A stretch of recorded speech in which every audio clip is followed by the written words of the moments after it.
Okay, ikiganiro ni gira ubumenyi, njyewe ugiye kukibagezaho nitwa Inkuba. Gira ubumenyi, ishyamba ry'Amazon harimo ibiti bitangaje ku buryo bimwe bigenda ari byo bita walking palms. Ibi biti ntabwo bigenda nk'abantu, ahubwo bigenda buhoro buhoro kandi mu gihe kirekire ku buryo iyo igiti gishaka kumera imizi yacyo itangira kugenda ishakisha urumuri rw'izuba mbere y'uko igiti kizamuka. Igiti gishobora kuva muri metero imwe kikajya kumerera muri metero 20. Gira ubumenyi, ishyamba ry'Amazon ryuzuyemo inzoka zitwa anaconda, inzoka nini cyane ku isi kandi zitinyitse cyane. Bivugwa ko izi nzoka zatangiye kuba ku isi mu myaka irenga ibihumbi yashize, ariko nk'uko bisanzwe kutagira ubumara kwazo, abahanga bavuze yuko izi nzoka ziri mu bwoko bw'ibiziramire.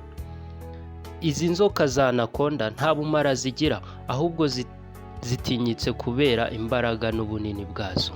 Inzoka za anaconda ziri mu bwoko bwinshi kandi ziteye ubwoba, ariko izizwi cyane ni iz'icyatsi kibisi.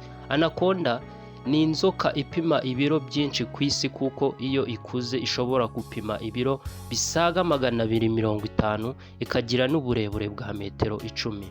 Nugira ibyago ugahura n'inzoka ya anaconda, byaba byiza wirukiye ku butaka kuko igenda buhoro, ariko wibeshye ukajya mu mazi bizaba bikurangiranye burundu. Umuvuduko wa anaconda mu mazi ni nk'umwambi urashwe kure.